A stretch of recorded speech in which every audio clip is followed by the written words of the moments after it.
নমস্কার বন্ধুরা, তিয়াসাজ রেসিপিতে সকলকে স্বাগত জানাই। আজ আমি আরও একটি দুর্দান্ত স্বাদের বিটের রেসিপি আপনাদের সঙ্গে শেয়ার করতে এসেছি, যেটা গরম গরম ভাতের সাথে খেতে দুর্দান্ত লাগে। এটা বানানোর জন্য এখানে আমি দুটো বিট নিয়েছি। এই বিটের খোসাগুলো প্রথমে আমি ছাড়িয়ে নিচ্ছি। আর বিট সব সময় ধুয়ে তারপর খোসাটা ছাড়িয়ে নেবেন, তা না হলে ছাড়ানোর পর যদি ধুয়ে নেন তাহলে বিট থেকে জল কাটতে শুরু করবে। যারা বিট পছন্দ করেন না তাদের একবার এইভাবে রান্না করে দিয়ে দেখবেন, একেবারে চেটেপুটে খেয়ে নেবে। আমি এখানে দুটো বিট দিয়ে রেসিপিটা তৈরি করছি, তবে আপনাদের প্রয়োজন অনুযায়ী আপনারা বিটটা বাড়িয়ে বা কমিয়ে নিতে পারেন। এখানে আমি দুটো বিটের খোসা খুব ভালোভাবে ছাড়িয়ে নিয়েছি। এবার এরকম একটা ছোট ছিদ্রওয়ালা গ্রেটার নিয়েছি। এবার এই গ্রেটারের সাহায্যে বিটগুলোকে এইভাবে গ্রেট করে নিচ্ছি। তবে ছোট ছিদ্রওয়ালা গ্রেটারটাই ব্যবহার করবেন, কারণ ছোট ছিদ্রওয়ালা গ্রেটারে যদি গ্রেট করা হয় তাহলে এই বিটটা রান্না করতে সুবিধা হবে, আর সময়টাও কম লাগবে, খুব তাড়াতাড়ি সেদ্ধ হয়ে যাবে। তো বন্ধুরা, বিটের রেসিপি তো আপনারা অনেকভাবে খেয়েছেন, একবার এই পদ্ধতিতে বিটটা বানিয়ে খেয়ে দেখবেন। আশা করছি যারা বিট খান না তারাও এই রেসিপিটা থাকলে চেটে পুটে এক থালা ভাত খেয়ে নেবেন। দেখুন, দুটো বিট আমি খুব ভালো করে গ্রেট করে নিয়েছি। এই রেসিপিটা বানানোর জন্য এখানে আমি দুটো মিডিয়াম সাইজের আলুকে এইভাবে একটু গ্রেট করে নিয়েছি। গ্রেটারের সাহায্যে বিটটাকে যেভাবে আমি গ্রেট করে নিয়েছি, এটাকেও আমি একটা বড় ছিদ্রওয়ালা গ্রেটারের সাহায্যে আলুটাকে গ্রেট করে নিয়েছি। যাতে রান্নাটা খুব তাড়াতাড়ি হয় সেই জন্য আলুটাকেও আমি ওই বিটের মতোই একইভাবে গ্রেট করে নিয়েছি।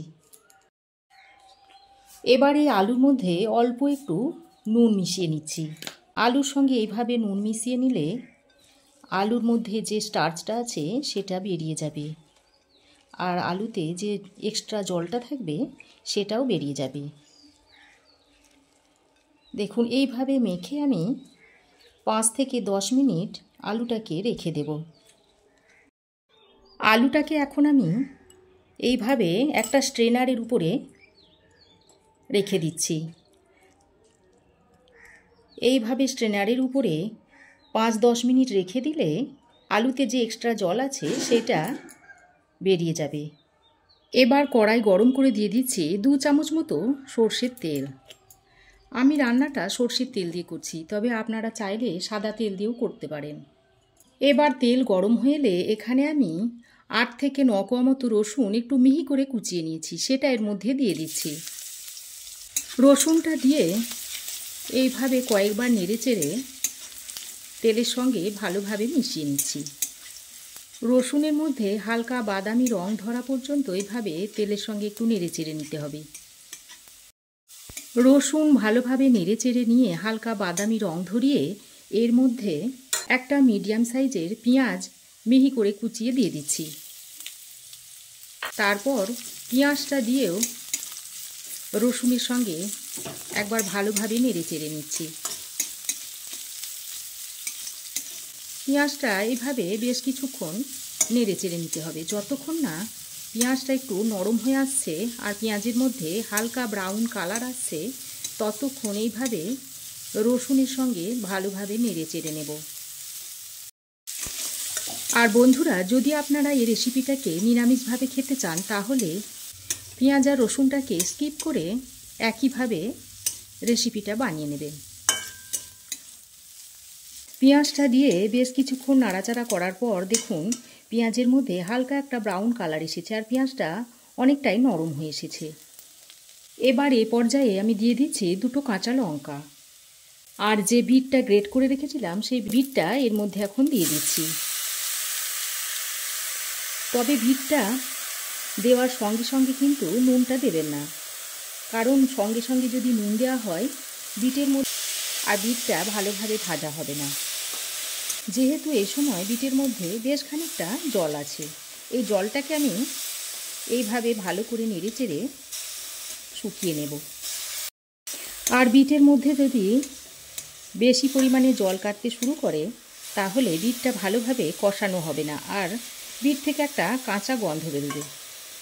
তাই বিটটাকে আমরা এইভাবে নেড়েচেড়ে বেশ খানিকটা জল শুকিয়ে নেব। 2-3 মিনিট ভালোভাবে নাড়াচাড়া করে নেওয়ার পর এবার আমি বিটের মধ্যে পরিমাণ মতো নুন দিয়ে দিচ্ছি, আর দিয়ে দিচ্ছি অল্প পরিমাণে একটু হলুদের গুঁড়ো। এবার নুন আর হলুদের গুঁড়োটা দিয়ে বিটের সঙ্গে ভালোভাবে নেড়েচেড়ে মিশিয়ে নিচ্ছি। দেখুন আরও 2-3 মিনিট বিটটাকে এইভাবে ভালো করে নেড়েচেড়ে নিয়েছি, আর বিটের মধ্যে দেখুন জলটা শুকিয়ে গেছে আর বিটটা বেশ ভাজা ভাজা হয়ে গেছে। এবার এই পর্যায়ে আমি বিটটাকে একটা অন্য পাত্রে নামিয়ে নিচ্ছি। দেখুন বিটটাকে একটা প্লেটে তুলে নিচ্ছি। বিট ভেজে তুলে নেওয়ার পর কড়াই ভালো করে পরিষ্কার করে আবারও গরম করে এর মধ্যে দিয়ে দিচ্ছি 2 টেবিল চামচ মতো সর্ষের তেল। আর এদিকে দেখুন আলুটা স্ট্রেনারে তুলে রেখেছিলাম, সে আলু থেকে জলটা পুরোপুরি বার হয়ে গেছে, আর এই জলটা আমরা ফেলে দেব। এদিকে তেল বেশ ভালোভাবে গরম হয়ে যাবার পর ছেঁকে রাখা আলুটা এই গরম তেলের মধ্যে দিয়ে দিচ্ছি।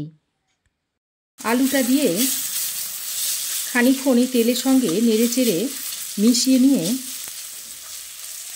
2 মিনিট মতো ভেজে নিতে হবে।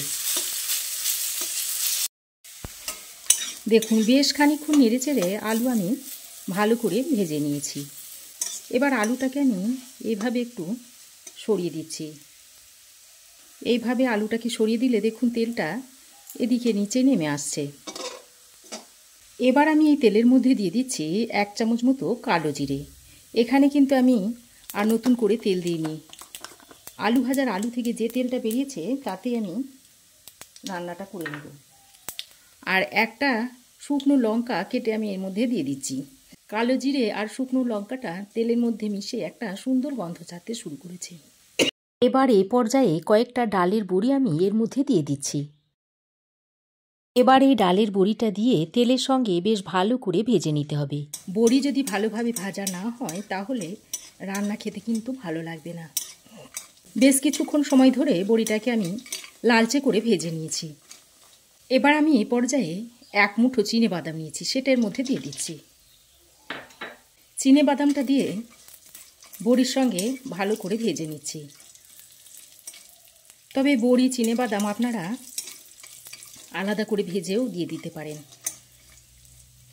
তবে একসঙ্গে যদি এইভাবে দেওয়া হয় রান্নাটা করতে সুবিধা হয় আর রান্নাটা তাড়াতাড়িও হয়ে যায়। ভালো করে বাদামটা ভেজে নেওয়ার পর এবার আমি সব কিছু একসঙ্গে মিশিয়ে নিচ্ছি। আলু, বাদাম, বড়ি সব কিছু একসঙ্গে ভাবে মিশিয়ে নিচ্ছি। তারপর আবারও একটু ভেজে নিচ্ছি। আলু, বড়ি, বাদাম সব কিছু একসঙ্গে ভালোভাবে মিশিয়ে নেওয়ার পর এবার এর মধ্যে ভেজে রাখা বিটটা দিয়ে দিচ্ছি। বিটটা দিয়ে আলু, বড়ি ও বাদামের সঙ্গে বেশ ভালোভাবে নেড়েচেড়ে মিশিয়ে নিচ্ছি। দেখুন বিটটা দিয়ে সব কিছুর সঙ্গে ভালোভাবে মিশিয়ে নেওয়ার পর ঢাকা দিয়ে দিচ্ছি। ঢাকা দিয়ে 3-4 মিনিট এইভাবে কিছুক্ষণ রেখে দিচ্ছি। এর ফলে সমস্ত কিছু একসঙ্গে ভালোভাবে মিশে যাবে। দেখুন 3-4 মিনিট পর ঢাকাটা খুলে নিচ্ছি। আর দেখুন সব কিছু ভালোভাবে রান্না হয়ে গেছে। বিট তো আপনারা অনেকভাবেই খেয়েছেন, একবার এইভাবে বানিয়ে খেয়ে দেখবেন। আশা করছি আপনাদের ভালো লাগবে। দেখুন আরও 2-1 মিনিট ভালোভাবে নেড়েচেড়ে আমি এবার গ্যাসের ফ্লেম অফ করে এটা সার্ভ করে দেখাচ্ছি।